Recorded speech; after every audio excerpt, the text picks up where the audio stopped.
실제로 그래서 저는 뭐 MBC 계약직을 할 때부터 CJ, SBS까지 전부 다 요 방식으로 노력을 많이 했어요. 그러다 보니까 저를 더 좋게 보셔가지고 좋은 일들도 많이 들어오고 재밌는 프로젝트도 많이 하게 되고 회사에서 훨씬 더 살아남기가 좋게 되었죠.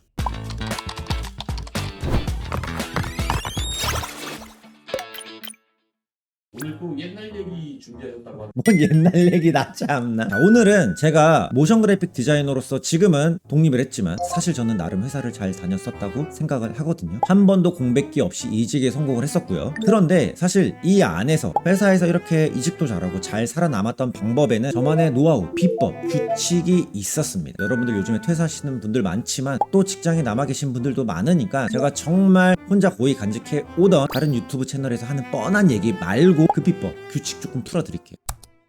자, 일단 첫 번째로는 저는요 맨 윗사람에게 잘 보이지 않고요 제 앞사람한테 잘 보이기 위해 노력했습니다. 이게 무슨 뜻이냐면 이런 분들이 있어요. 내가 더 높은 곳에 올라가기 위해 직속 사수나 선배 그런 분들보다 부장님이나 팀장님들이 있겠죠. 이런 분들한테 막 담배 피러 가자고 하고 더 잘 보이려고 하고 그러시는 분들 계실 거라 생각을 합니다. 하지만 저는요 제 위에 직속 사수한테만 잘 보이기 위해서 노력을 했어요. 제가 만약에 더 높은 사람들한테 잘 보이려고 노력하는 모습이 제 직속 사수나 주변 동료들한테 보이면 어떻게 느껴질까요? 여우 같고 욕심 많고 이렇게 보이겠죠. 그러다 보니까 저는 그냥 제가 직속 선배한테 잘하면 그 선배 또 윗사람이 있을 거 아닙니까? 그럼 또 그 윗사람이 또 윗사람이 있을 거고요. 순차적으로 낙수 효과처럼 내려가는 건 아니지만 차근차근히 제 태도나 좋은 자세들이 전달이 될 거라 생각을 했어요. 실제로 그래서 저는 그걸 많이 봤습니다. 뭐 MBC 계약직을 할 때부터 CJ, SBS까지 전부 다 요 방식으로 제 위에 직속 사수 선배한테 정말 잘하기 위해서 노력을 많이 했어요. 억지로 한 건 아닙니다. 당연히 그 사람들이 좋아서 한 것도 있지만 그러다 보니까 제 윗사람, 나이 많으신 분들한테도 저는 상대적으로 다른 분들에 비해 이쁨을 많이 받았던 것 같아요. 그러다 보니까 부장님이나 팀장님들도 술자리에 초대를 해주시고 맛있는 것도 많이 사주시고 그러다 보니까 회사 생활을 하면서 배우는 것도 많아지고 더 즐겁게 다닐 수 있었던 것 같습니다. 자, 그리고 또 두 번째는요 저는 이게 진짜 중요하다고 생각해요. 특히나 저처럼 영상, 모션 그래픽이나 디자인 하시는 분들 하나라도 더 얻는 겁니다. 반찬원들 아니요, 그런 거 말고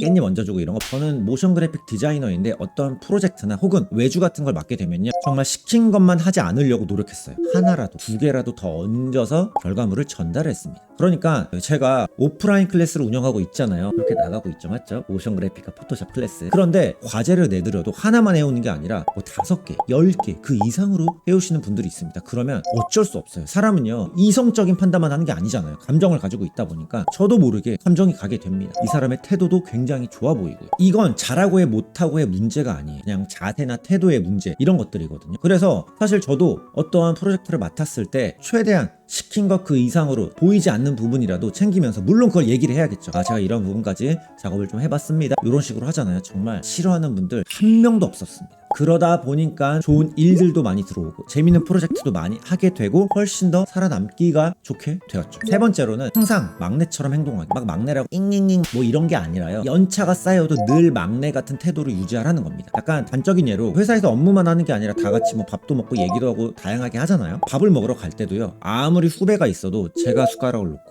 물도 떠오고 뭐 어떤 미팅을 할 때에도 제가 프린트 된 걸 가져오기도 하고 막내처럼 합니다. 내가 그런 자세를 보이면 밑에 있는 후임들 새로운 막내분들도 똑같이 배워서 따라하게 돼요. 이거는 사실 뭐 내가 정직원이건 계약직이건 잠시 어떤 회사를 거쳐가건 늘 같은 태도로 했습니다. 물론 적당히 필요할 때에는 선배 같은 모습을 보여줘야겠죠. 적당히 막내 같은 모습을 유지하시면 좋을 겁니다. 자, 그리고 또 있습니다. 네 번째는 먼저 말 걸기입니다. 내가 먼저 가서 선배한테나 혹은 후배한테 말 거는 겁니다. 너무 쓸데없는 거 말고요. 찝쩍대는 것도 말고. 제가 예를 들어서 선배님 커피 마시러 가시죠, 순댓국밥 드실래요 했을 때 진짜 거절하시는 분 1도 보지 못했습니다. 후배나 막내 또 다른 누군가 말 걸어주면요 굉장히 좋아하세요. 근데 이거는요 저도 느꼈습니다. 제가 선배가 되었을 때 누가 먼저 말 걸어주잖아요. 아니 이상하게 좋아요.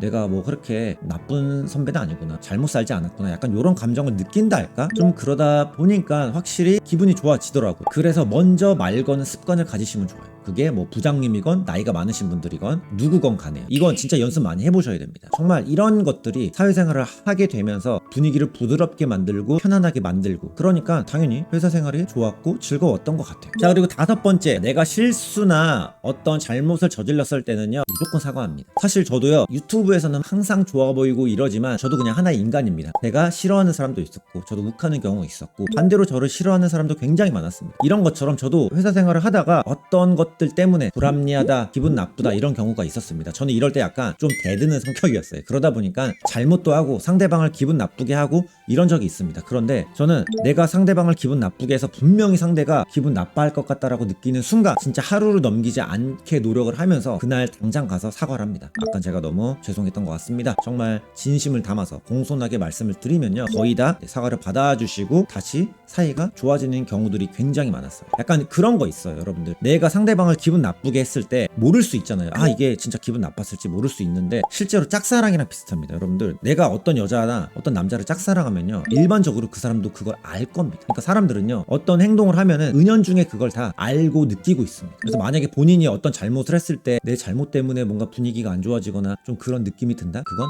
맞아요. 그렇게 안 좋은 느낌들이 정확하기 때문에 먼저 가서 사과하고 아까 너무 잘못했다라고 말씀하시면은 그게 자존심을 버리고 내 스스로가 낮아지는 게 아니라 오히려 그게 이기는 겁니다. 사과를 하는 게 굉장히 용기 있고요. 그거 진짜 힘들어요. 여러분 입 밖으로 안 나옵니다. 하지만 여러분들이 이런 자세를 가지면은 확실히 좋은 모습으로, 기억으로 남들한테 남을 수 있습니다. 자, 6번째로는 웬만하면 웃어넘기기. 이건 사실 저도 막 100% 지켰던 건 아닌데요, 주변 선배님들을 보면서 어떠한 말도 안 되는 부당한 일, 타이트한 일정, 말도 안 되는 수정 이런 것들이 있을 때 웃으면서 넘깁니다. 알겠어요, 한번 해볼게요, 뭐 이런 식으로. 혹은 알겠어요, 되는 데까지 해보죠 뭐. 그러면은 오히려 그걸 부탁하신 분들도요, 왠지 모르게 그 사람에 대한 이미지도 좋아 보이고, 이게 만약 100% 부탁한 게 다 되지 않더라고 해도 그런 자세나 태도를 보게 되면서 오히려 훨씬 더 좋아 보이게 되고 믿게 되고 좀 더 긍정적인 효과를 가져오게 되는 것 같아요. 이렇게 생각할 수도 있죠. 무조건 내내 웃고 이러다가 호구된다? 우리 조직에서는 그런 사람들을 하대한다? 그러면은 그런 조직이 잘못된 겁니다. 거기 빨리 탈출해야 돼. 정말 이런 자세는요, 정말 필요한 자세인 겁니다, 여러분. 아시겠죠?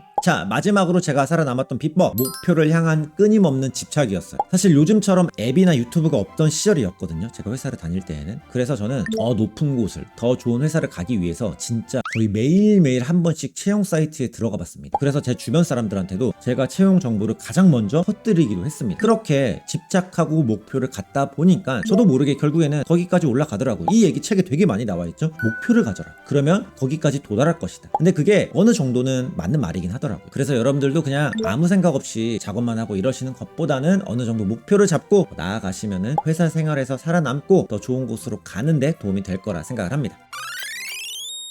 마지막 국룰 질문. 그래서 회사로 돌아가실 때 아니, 이거 뭐 맨날 물어봐요. 회사로 돌아가냐고요? 회사로 안 돌아갑니다. 아니, 솔직히는 못 돌아갑니다. 이제 나이도 참 그렇게 됐네요. 자, 어쨌든 이 외에도 여러분들이 가지고 계시는 본인만의 회사에서 살아남는 룰이나 규칙이 있다면 댓글에 한번 공유를 해주세요. 서로 도움 주시면 좋을 것 같습니다. 저는 다음 콘텐츠에서 뵐게요. 종코바였습니다.